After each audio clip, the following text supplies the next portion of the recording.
Hi hello, പുതിയൊരു വീഡിയോയിലേക്ക് എല്ലാവർക്കും സ്വാഗതം. എനിക്ക് എല്ലാവരുടെയും വിശേഷങ്ങൾ, എല്ലാവരും സുഖമായിട്ടിരിക്കുകയല്ലേ? ഞാനിവിടെ സുഖമായിരിക്കുന്നു. റംസാൻ മാസമൊക്കെ തുടങ്ങിയിട്ട് സാധാരണ ഞാൻ എല്ലാ വ്ളോഗുകളും ഡെയിലി വ്ളോഗായിട്ട് ഇടാറുള്ളതായിരുന്നു. നമുക്ക് ഈ വർഷം ഡെയിലി വ്ളോഗ് മുന്നോട്ട് കൊണ്ടുപോകാനായിട്ട് പറ്റിയില്ല. പല പല കാരണങ്ങളാലാണ് മുന്നോട്ട് ഡെയിലി വ്ളോഗ് കൊണ്ടുപോകാൻ പറ്റാതെ പോയത്. വേണ്ടി എടുത്തു വെച്ചിരിക്കുന്ന വീഡിയോകളായിരുന്നു കേട്ടോ. ആദ്യം തൊട്ടേ ഡെയിലി വ്ളോഗ് പോകണമെന്ന് കരുതി എടുത്തു വെച്ചിരിക്കുന്ന വീഡിയോ എല്ലാം കൂടെ മിക്സ് ചെയ്ത് ആണ് ഇന്നത്തെ ഒരു വീഡിയോ. നമുക്ക് വീഡിയോ വിശേഷങ്ങൾ നോക്കാം. കഴിഞ്ഞ വർഷമൊക്കെ ഒരുപാട് പയറും തക്കാളിയൊക്കെ കൃഷി ചെയ്തിരുന്നു. ഈ വർഷം എന്താണെന്ന് അറിഞ്ഞില്ല കേട്ടോ. കൃഷി ചെയ്തിരുന്നു, പക്ഷേ കയറി വന്നത് പയർ മാത്രമാണ്. അതും ഏകദേശം വെയിലിൻ്റെ ഭാഗമായിട്ട് വാടി തുടങ്ങിയെന്ന് തോന്നുന്നു. അപ്പം കുറച്ച് വള്ളി ബീൻസ് നേരത്തെയൊക്കെ നല്ലതായിട്ട് ഇതിൽ നിന്ന് പറിച്ചതാണ്. വർഷമാകെ ബീൻസ് മാത്രമേ ഉണ്ടായിരുന്നുള്ളൂ. പിന്നെ കോവല, മത്തൻ, പാവല അങ്ങനെ കുറച്ച് സാധനങ്ങളേ ഉണ്ടായിരുന്നുള്ളൂ. നമുക്ക് തക്കാളിയൊന്നും പിടിച്ചില്ല കേട്ടോ. പിടിച്ച് വന്ന് പുഴുവൊക്കെ തിന്ന് പോവുമായിരുന്നു. അപ്പം എന്നാൽ കിടക്കുന്ന ലാസ്റ്റ് ബീൻസ് എന്നൊക്കെ വേണേൽ പറയാം. കിടന്ന ബീൻസ് ആണെങ്കിൽ പറിച്ചെടുത്താണ്. ഇനി പൂവൊക്കെ വന്ന് പൂക്കുമായിരിക്കും. രാവിലെ മഞ്ഞൊക്കെ ഉള്ളത് കൊണ്ട് പയറിന് പൂവൊക്കെ വന്ന് പൂക്കുമായിരിക്കും. എന്താണെങ്കിലും കിടന്ന ബീൻസ് ഫുള്ള് ഞാനിങ്ങനെ പറിച്ചെടുത്ത് കേട്ടോ. ഡബിൾ ബീൻസിൻ്റെ അരി പ്രത്യേകം ചോദിച്ച് വാങ്ങിച്ചതാണ്. നല്ല വിലയായിരുന്നു കേട്ടോ. എങ്കിലും കുറച്ച് വിത്ത്, എനിക്ക് തോന്നുന്നു 50 ഗ്രാം വിത്തെങ്ങാണ്ട് മേടിച്ചിട്ടാണ്. അതിൽ ഒരുപാട് സ്ഥലത്തിട്ടിരുന്നു. അതിലൊരു 3 മൂട് പയറേ പിടിച്ചുള്ളൂ.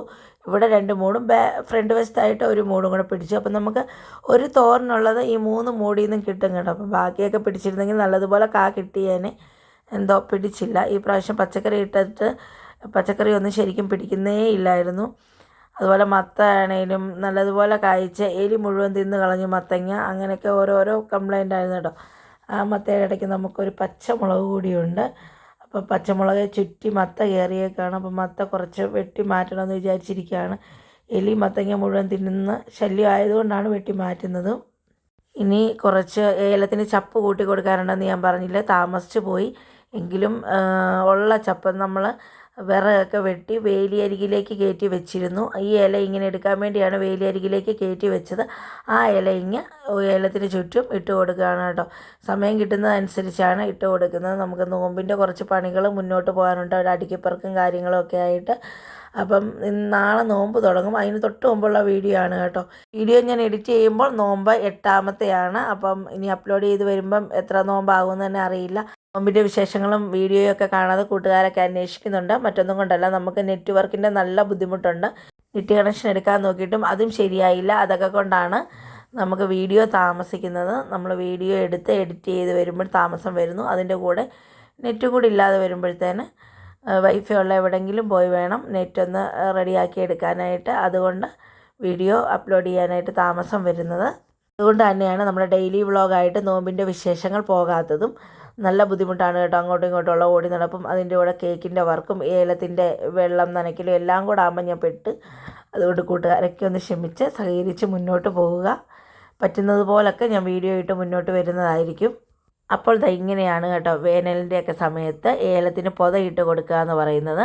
നമ്മൾ അത്യാവശ്യം ചുവട് മുതൽ ഒരു 2 മീറ്ററൊക്കെ അകലത്തിൽ നമ്മൾ ഫുള്ള് കവർ ചെയ്യാൻ പറ്റുമെങ്കിൽ അതാണ് നല്ലത്. നമ്മൾ ഈ കിളച്ചേക്കുന്നതൊക്കെ കൊണ്ട് ചപ്പ് കുറവാണ്. അതുകൊണ്ട് തന്നെ ഫുള്ള് കവർ ചെയ്ത് പോകാത്തത്. അല്ലെങ്കിൽ ചപ്പൊക്കെ വെട്ടി കഴിഞ്ഞ വർഷമൊക്കെ ഞാൻ ഫുള്ള് കവർ ചെയ്ത് പോവുകയാണ് ചെയ്തത്. ഇപ്പോൾ ഏലത്തിൻ്റെ ചോട് മാത്രമേ നിരത്തി കൊടുക്കാനായിട്ടുള്ളൂ. അപ്പം നമുക്ക് ഏലത്തിൻ്റെ സൈഡിലേക്ക് മാറ്റി വെച്ചേക്കുന്നത് ആദ്യം ഇട്ട് കൊടുക്കും. അത് തികയാതെ വരുമ്പോൾ അടുത്ത പറമ്പിൽ നിന്നൊക്കെ നമ്മൾ കരിയില തൂത്ത് വാരിക്കൊണ്ട് വന്നൊക്കെ ഏലത്തിൻ്റെ ചോടുകളൊക്കെ കവർ ചെയ്ത് വിടുന്നുണ്ട്. അങ്ങനെ നമുക്ക് രാത്രിയിലൊരു മഴ കിട്ടി കേട്ടോ. നല്ല അടിപൊളി ഒരു മഴ എന്ന് പറയാം. അത്യാവശ്യം ഏലം ഒന്ന് നനഞ്ഞു പോകാവുന്ന രീതിയിൽ ഒരു മഴ, നല്ലതുപോലല്ല. അപ്പോൾ പിറ്റേ ദിവസം രാവിലെയും ആ മഴ ഇങ്ങനെ തുടർന്നുകൊണ്ടേ ഇരുന്നു കേട്ടോ. രാത്രിയിലൊക്കെ അത് ചെനചനാന്നിങ്ങനെ പെയ്തുകൊണ്ടിരുന്നു കണ്ടോ. പിറ്റേ ദിവസം രാവിലെ ആയപ്പോഴും നമുക്ക് ആ മഴ നിൽക്കുകയാണ്. ഇന്നലെ നമുക്ക് മരുന്നടിച്ചു കൊടുക്കാറുണ്ടായിരുന്നു. അപ്പം കാലാവസ്ഥയെ തുടർന്ന് അടിക്കാതെ പോയതാണ്. മഴ പെയ്യും എന്ന് മനസ്സിലാക്കിക്കൊണ്ട് മരുന്നടിക്കാതെ വെള്ളമെല്ലാം നിറച്ചിട്ടായിരുന്നു. മരുന്ന് മാത്രമേ കൂട്ടാനുണ്ടായിരുന്നുള്ളൂ. അപ്പോൾ ഒന്ന് നോക്കാം എന്ന് കരുതി വെയിറ്റ് ചെയ്തതുകൊണ്ട് മരുന്നടിക്കേണ്ടി വന്നില്ല. നല്ല മഴയായിരുന്നു. പിറ്റേ ദിവസം അതുപോലെ തന്നെ മഴയായതുകൊണ്ട് നമുക്കൊരു 2-3 ദിവസം നോക്കിയിട്ട് മരുന്നടിക്കാമെന്ന് കരുതി കേട്ടോ. നോമ്പാകുന്നതിന് മുമ്പ് അടിക്കാനായിരുന്നു. അപ്പോൾ ഇനി നോമ്പിൻ്റെ ഇടയ്ക്ക് മരുന്നടി നടക്കുകയുള്ളൂ എന്ന് മനസ്സിലായി. അതുപോലെ തന്നെ നോമ്പിൻ്റെ വൃത്തിയാക്കലാണ്. എപ്പോഴും തന്നെ നീറ്റാക്കി ഇടുന്നതുകൊണ്ട് ഒരുപാടൊന്നും വൃത്തിയാക്കാനില്ലായിരുന്നു കേട്ടോ. എങ്കിലും അലമാരി തട്ടുകളൊക്കെ ഒന്ന് അടുക്കി, പിള്ളേരുടെ പുസ്തകമൊക്കെ ഉണ്ടായിരുന്നു, അതൊക്കെ ഒന്ന് പെറുക്കി അടുക്കി. അങ്ങനെ കുറച്ച് കാര്യങ്ങളേ ഉള്ളായിരുന്നു. കമ്പിളിയും പുതപ്പും ബെഡ്ഷീറ്റുകളും എല്ലാം മാറ്റി, കർട്ടനും എല്ലാം നേരത്തെ കഴുകി. ഒരു 5 ദിവസത്തിന് മുമ്പ് തന്നെ ഞാൻ എല്ലാം സെറ്റാക്കി നിന്നിരുന്നു. ഇത് തലേ ദിവസമാണെന്ന് ഞാൻ പറഞ്ഞില്ലേ. അപ്പം ബാക്കി ഇത്രയും പണികളെ ഉണ്ടായിരുന്നുള്ളൂ കേട്ടോ. ഇതെല്ലാം വാരി ഒന്ന് അടുക്കി പെട്ടെന്ന് തന്നെ തൂത്തെടുക്കാവുന്നുള്ളതേ ഉള്ളായിരുന്നു. പ്രത്യേകിച്ച് വേറെ പരിപാടികളൊന്നും ഇല്ലായിരുന്നു. അങ്ങനെ വളരെ പെട്ടെന്ന് തന്നെ ആ ഒരു പരിപാടി കഴിഞ്ഞു കേട്ടോ. പിന്നെ നമുക്ക് വലയടിക്കുകയൊക്കെ ചെയ്തിട്ടിരുന്ന നേരത്തെ മുറ്റത്തെ കാര്യങ്ങളെ ഉള്ളായിരുന്നു. അങ്ങനെ താണ്ടെ തുടച്ച് വൃത്തിയാക്കി എടുത്തിട്ടുണ്ട്. എല്ലാം കൂടെ ചെയ്യാൻ തലേ ദിവസം നിന്ന് കഴിഞ്ഞാൽ നടക്കുകയില്ലെന്ന് അറിയാവുന്നതുകൊണ്ട് തന്നെ നമ്മൾ നേരത്തെ തന്നെ ഒതുക്കി പറക്കി എടുത്തിരുന്നു. ഇനി ആ ബാഗൊക്കെ ഒന്ന് അടുക്കി സെറ്റാക്കി അലമാരയെല്ലാം ഒന്ന് വൃത്തിയാക്കി നനച്ച് തുടച്ചെടുക്കണത് മാത്രമേ ഉണ്ടായിരുന്നുള്ളൂ. അങ്ങനെ വേണ്ട നോമ്പിൻ്റെ ഇടയത്താഴത്തിൻ്റെ വിശേഷങ്ങളാണ് കേട്ടോ ഇത്. അപ്പോൾ ഇടയത്താഴത്തിന് രാവിലെ നമുക്ക് ഏത്തയ്ക്കായും മുട്ടയുമാണ്. സാധാരണ ഞാൻ അങ്ങനെയാണ് ഏത്തയ്ക്ക പുഴുങ്ങിയതും മുട്ടയും. ആദ്യത്തെ ദിവസമൊക്കെ ആയതുകൊണ്ട് തന്നെ വളരെ മടിയായിരുന്നു കഴിക്കാനായിട്ട്. 2 ദിവസം കഴിയുമ്പോൾ ഓക്കെ ആയി വരും. അങ്ങനെയാണ് സാധാരണ. അതുപോലെ തന്നെ പാൽ ചായയും രാവിലെ പറ്റത്തില്ല കേട്ടോ. ഇത്രയും രാവിലെ പാൽ ചായ കുടിച്ച് കഴിഞ്ഞാൽ ഒരു വൊമിറ്റിംഗ് ടെൻഡൻസി വരും. അങ്ങനെ തന്നെ ഞങ്ങൾ ഒരു കടിൻ ചായ എന്ന് പറയും, അതൊക്കെയാണ് കേട്ടോ എടുത്തിരിക്കുന്നത്. ഏത്താഴത്തിന് ശേഷമുള്ള വിശേഷങ്ങളൊന്നും വീഡിയോയിൽ എടുത്തില്ല. വിട്ടുപോയെന്ന് തന്നെ പറയാം. കുറച്ച് പണികളും തിരക്കുകളൊക്കെ ഉണ്ടായിരുന്നു. ഒരു മരണം ഉണ്ടായിരുന്നു. അവിടെയൊക്കെ പോയിട്ട് വന്ന് നമ്മൾ നേരെ നോമ്പ് മുറിക്കാറായപ്പോഴത്തേനും വീട്ടിലാണ് വന്നത്. ആദ്യത്തെ നോമ്പ് മുറിക്കാനായിട്ട് വീട്ടിൽ വരാൻ പറഞ്ഞ് അമ്മച്ചനെ വിളിച്ചു. അങ്ങനെ ഞാനും മക്കളും കൂടെ വീട്ടിലേക്ക് വന്നു. അങ്ങനെ വീട്ടിൽ ഇതേണ്ട ഓരോന്നൊക്കെ സെറ്റായി. ഞാൻ വരുമ്പോഴത്തേനും ഇത്രത്തോളം സെറ്റായിരുന്നു. അപ്പോൾ അത്രത്തോളം താമസിച്ചാണ് ഞാൻ വീട്ടിലേക്ക് വന്നത്. വന്നപ്പോഴത്തേനും അത്യാവശ്യം ഫസീന എല്ലാം തന്നെ സെറ്റാക്കി എടുത്തിട്ടുണ്ടായിരുന്നു കേട്ടോ. ഇന്നത്തെ സ്പെഷ്യലാണ് ബീഫ് കട്ട്ലറ്റ് ആയിരുന്നു കേട്ടോ. അപ്പം അതെല്ലാം സെറ്റാക്കി അവൾ റെഡിയാക്കി വെച്ചിരുന്നു. അപ്പോൾ അവളുടെ അത്തച്ചിയും അമ്മച്ചിയും നോമ്പ് മുറിക്കാനായിട്ടുണ്ട്. അവരും കൂടെ വന്നിരിക്കുന്നത് കൊണ്ടാണ് ഞാൻ ആദ്യത്തെ നോമ്പ് മുറിക്കാൻ വീട്ടിലേക്ക് തന്നെ ഇറങ്ങി വന്നത്. അപ്പോൾ ഒരു 5 മണിയായപ്പോഴാണ് നമ്മൾ വീട്ടിലേക്ക് ഇറങ്ങി പോകാമെന്ന് തന്നെ തീരുമാനിച്ചത്. അമ്മച്ചി വിളിച്ച് പറഞ്ഞു ഇവിടെ നോമ്പ് തുറക്കാൻ ഇങ്ങ് പോരേന്ന്.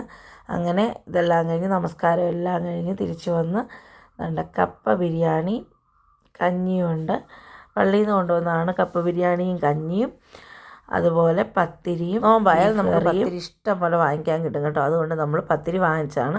നല്ല പത്തിരിയായിരുന്നു. നല്ല സോഫ്റ്റ് ആയിട്ടുള്ള നല്ല അരിപ്പത്തിരിയാണ് വാങ്ങിക്കാൻ കിട്ടിയിരിക്കുന്നത്. അപ്പോൾ എല്ലാ വിശേഷങ്ങളും കൂടെ ഉൾപ്പെടുത്തി, ഒന്നാമത്തെ നോമ്പിൻ്റെ വിശേഷങ്ങളും കൂടെ ഉൾപ്പെടുത്തിയാണ് ഞാൻ ഈ വീഡിയോ കാണിച്ചിരിക്കുന്നത്.